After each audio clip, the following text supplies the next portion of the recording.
तो हम लोग देख चुके थे भाग एक संघ एवं राज्य क्षेत्र और भाग दो नागरिकता। भाग एक कहाँ से कहाँ तक था? भाग एक था 1 से लेके 4 तक, और भाग दो 5 से लेके 11 तक। भाग एक के आर्टिकल 1 में भारत राज्यों का संघ, आर्टिकल 2 में किसी भी विदेशी राज्य को मिला लो, आर्टिकल 3 में कि वर्तमान मौजूदा राज्य में आंतरिक तोड़फोड़ कर सकते हैं तथा उनके नाम बदल सकते हैं, 2 राज्यों को मिला के एक राज्य के 2 राज्य कर सकते हैं। आर्टिकल 4 में कि संसद 2 और 3 का जब प्रयोग कर रही हो तो आर्टिकल 368 के बाहर रखा जाएगा। भाग 2 नागरिकता। नागरिकता का पहला अनुच्छेद आर्टिकल 5। आर्टिकल 5 में क्या कहता है कि प्रारंभ में नागरिकता। आर्टिकल 6 में कि जो लोग पाकिस्तान से भारत आए उन्हें नागरिकता। आर्टिकल 7 में कि जो लोग बाहर से पाकिस्तान गए लेकिन दोबारा पाकिस्तान से भारत आए उन्हें नागरिकता। आर्टिकल 8 में विदेशी यात्रा की परमिशन मिलती है। आर्टिकल 9 में अगर फटला तो गई, आप अगर बाहर की नागरिकता लेते हैं तो आपके भारत की नागरिकता चली जाएगी। आर्टिकल 10 में कि नागरिकता की सुरक्षा की कोई व्यक्ति आपकी नागरिकता फालतू में नहीं छीन सकता। आर्टिकल 11 कि नागरिकता पर संबंधी कानून संसद बनाएगी।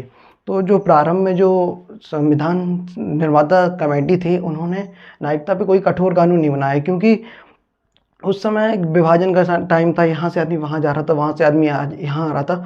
तो उस समय क्या कहते हैं कि नागरिकता पे कानून बनाना बहुत वैसा था कि पता नहीं कौन आ रहा कौन जा रहा है, इसलिए उन्होंने ये अधिकार दिया कि नागरिकता पे संबंधी कानून होगी वो संसद बनाएगी और इसमें सुधार करने का या संशोधन करने का अधिकार संसद को है। तो संसद 1955 में एक नागरिकता अधिनियम लाती है, नागरिकता अधिनियम 1955।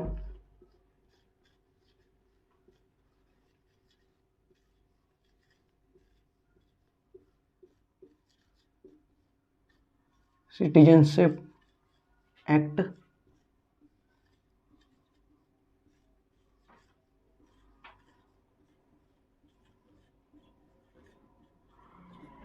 इस एक्ट में बताया गया है कि कोई भी व्यक्ति भारत की नागरिकता 5 तरीकों से ले सकता है। पहला तरीका होता है कि जन्म के आधार पर,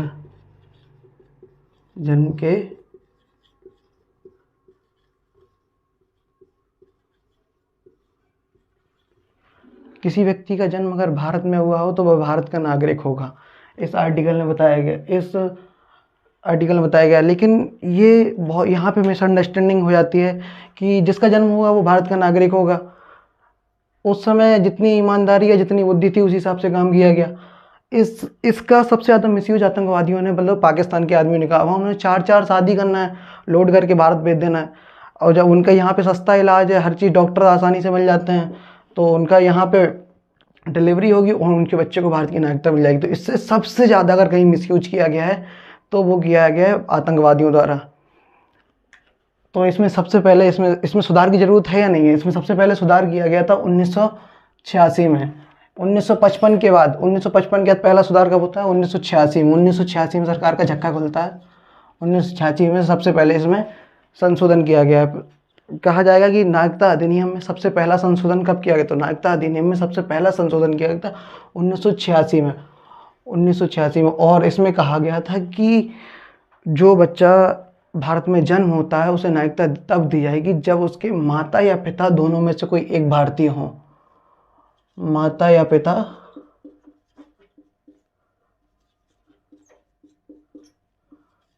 भारतीय हो। ऐसे नहीं होगा कि आप जैसे बाहर से आते हो और आपका जन्म अगर भारत में जाता है तो आप भारत के नागरिक हो जाते हैं। इसका सबसे ज़्यादा विशेष पाकिस्तानियों ने किया है। अब ये नंबर 1 हो जाता है कि जन्म के आधार पर नागरिकता। इसमें सबसे पहले सुधार किया गया 1986 में। ये नागरिकता अधिनियम का ही पहला सुधार है। सुधार में कहा गया कि जो व्यक्ति का जन्म भारत में हुआ है अगर उसे नागरिकता चाहिए तो उसके माता या पिता कोई एक भारतीय होना चाहिए। नंबर 2 आता है कि वंश के आधार पर नागरिकता।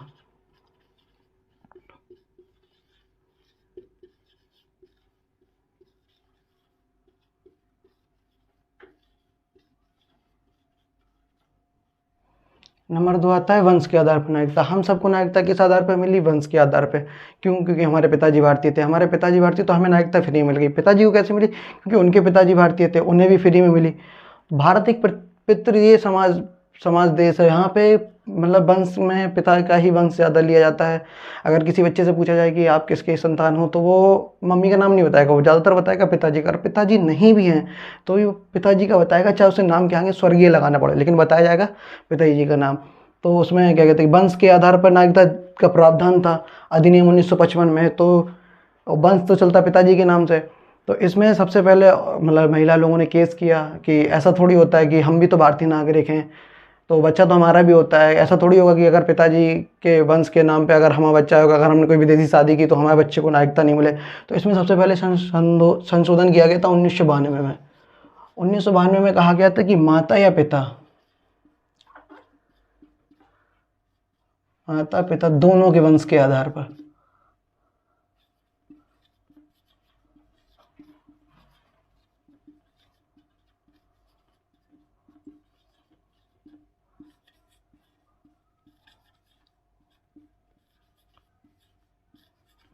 जैसे सानिया मिर्जा भारतीय खिलाड़ी हैं और उनकी शादी शोएब मलिक से होती है, तो सानिया मिर्जा तो भारतीय है, उनका जो लड़का है, उनकी जो लड़की है वो पाकिस्तानी है, मतलब उनके जो पति थे वो पाकिस्तानी है। तो इनके बच्चे के पास दो ऑप्शन होंगे, अगर वो चाहे तो भारत की नागरिकता ले सकता है और चाहे तो पाकिस्तान की नागरिकता ले सकता है। भारत की नागरिकता क्यों लेगा? क्योंकि माता के वंश के आधार पर। ऐसे ही उसके पास ऑप्शन है कि वो पाकिस्तान की नागरिकता ले सकता है कि पिता के वंश के आधार पर। तो उसके पास जब वो बड़ा हो जाएगा, क्योंकि बेसिकली जो नागरिकता का जो जितने भी आपको अधिकार मिलते हैं वो बेसिकली 18 के बाद ही मिलते हैं, कि 18 के पहले तो कुछ भी नहीं होता है। 18 के पहले तो आधार कार्ड की उतनी वैल्यू नहीं होती, पैन कार्ड बनता नहीं है, ड्राइविंग लाइसेंस बनता नहीं है, आपका पासपोर्ट बनेगा तो उसमें गारंटर का नाम चाहिए, आपका बैंक में खाता खोलने के लिए नॉमिनी चाहिए, हर चीज़। क्योंकि नागरिकता का बेसिकली यूज़ मिलता है आपको 18 के बाद। तो जब उसका सानिया मिर्जा शोएब मलिक का जब बच्चा बड़ा हो जाएगा तो उसके पास दो ऑप्शन होंगे, चाहे तो भारत की नागरिकता ले सकता है और चाहे तो पाकिस्तान की नागरिकता ले सकता है। हाँ, लेकिन अगर भारत की नागरिकता लेता है तो आर्टिकल 9 के तहत, अगर पाकिस्तान की नागरिकता लेता है तो आर्टिकल 9 के तहत उसकी भारत की नागरिकता अपने आप ही छिन जाएगी, क्योंकि अगर आप दूसरी देश की नागरिकता लेते तो आप भारत की नागरिकता से बेदखल कर दिए जाएंगे। तीसरा पॉइंट होता है कि पंजीकरण द्वारा।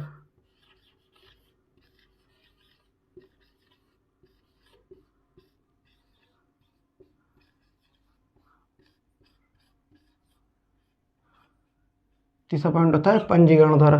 कोई भी व्यक्ति अगर भारत में नौकरी करता है या भारत की किसी महिला से शादी करता है, कोई व्यक्ति या भारत का पुरुष महिला से शादी करता है और मिनिमम 7 साल रहता है,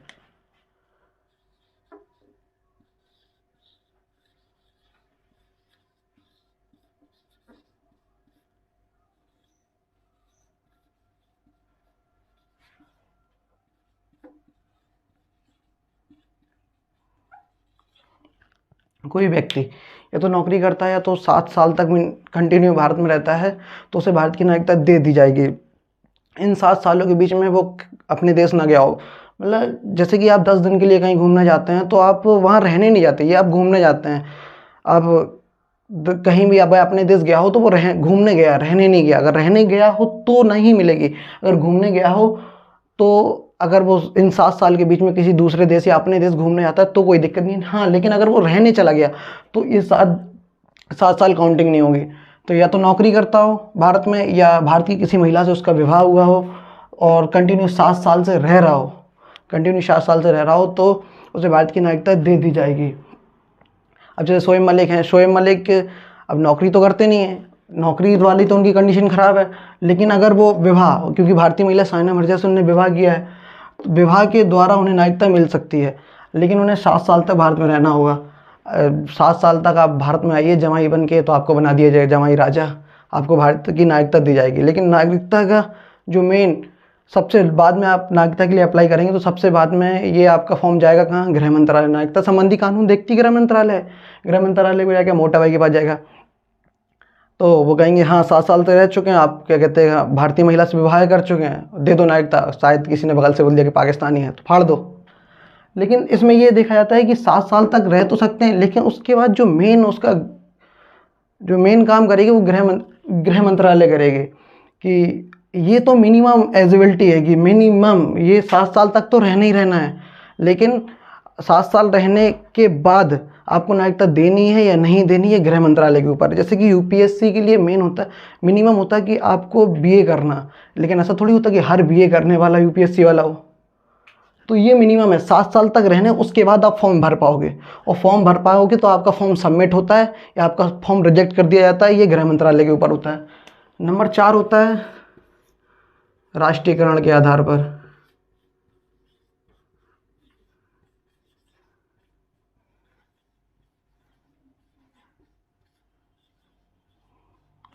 राष्ट्रीयकरण में होता है कि कोई भी व्यक्ति भारत की एक भाषा जानता हो,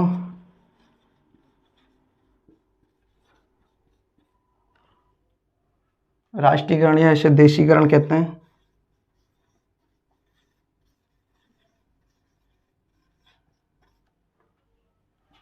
एक भाषा जानता हो, कला और विज्ञान के क्षेत्र में अच्छा हो,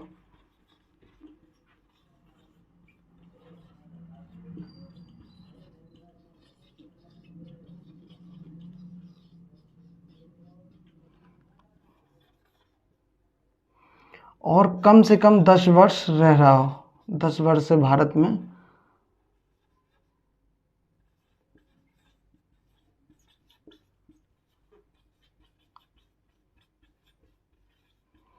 10 वर्ष से रह रहा हो, तो मतलब 10 वर्ष देशीकरण, 10 वर्ष आप याद करने के लिए को देख सकते हैं कि 10 वर्ष से और देशीकरण से भारत में रह रहा हो। इसमें क्या है कि कोई भी व्यक्ति अगर वो भारत की एक भाषा जानता हो, भारत के 22 भाषा दी गई है भारत की 7वीं अनुसूची में, और कला या विज्ञान के क्षेत्र में अच्छा उसका योगदान हो और 10 वर्ष से भारत में रह रहा हो, तो उसे नागरिकता दी जाएगी।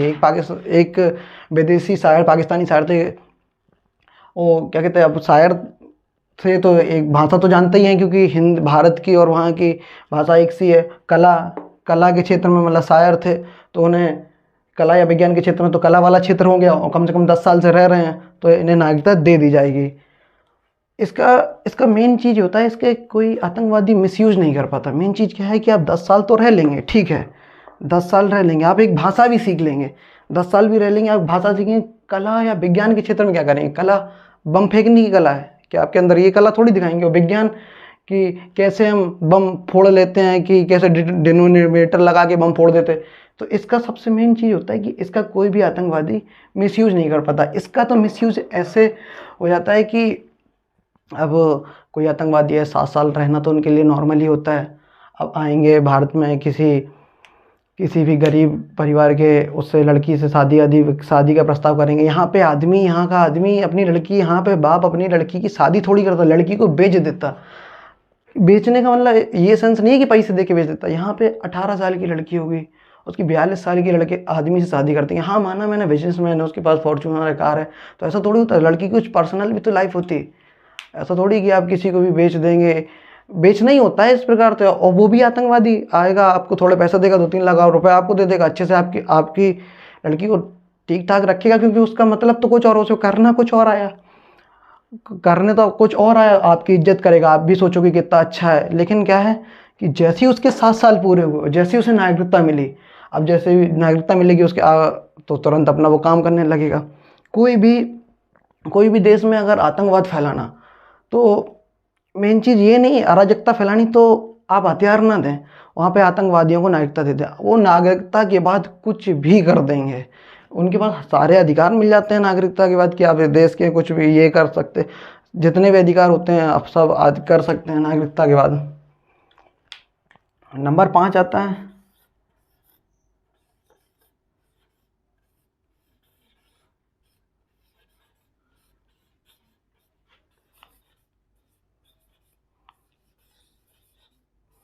अर्जित भूमि के आधार पर।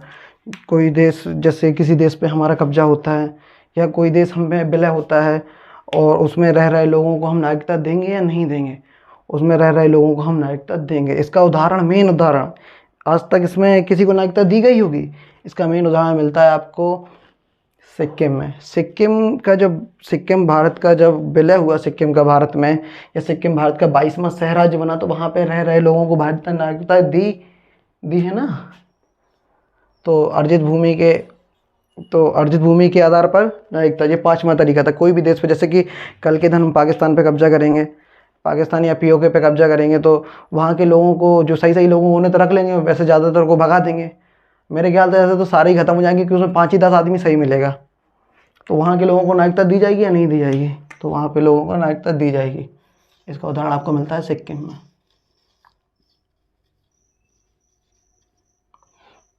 तो ये थे 5 तरीके: जन्म के आधार पर, वंश के आधार पर, पंजीकरण, देशीकरण और अर्जित भूमि। जन्म के आधार पर था कि जिसका जन्म भारत में हुआ हो उसे नागरिकता, लेकिन ऐसा थोड़ी है कि आप भारत में जन्म हुआ होगा तो आपको भारत की नागरिकता दी जाएगी। आप आए विदेश से घूमने, लंदन से आप आए कौन ताजमहल घूमने, ताजमहल घूमने आए, आपके जैसे कि डिलीवरी हो गई तो आपके बच्चे को थोड़ी भारत की नागरिकता दे देंगे।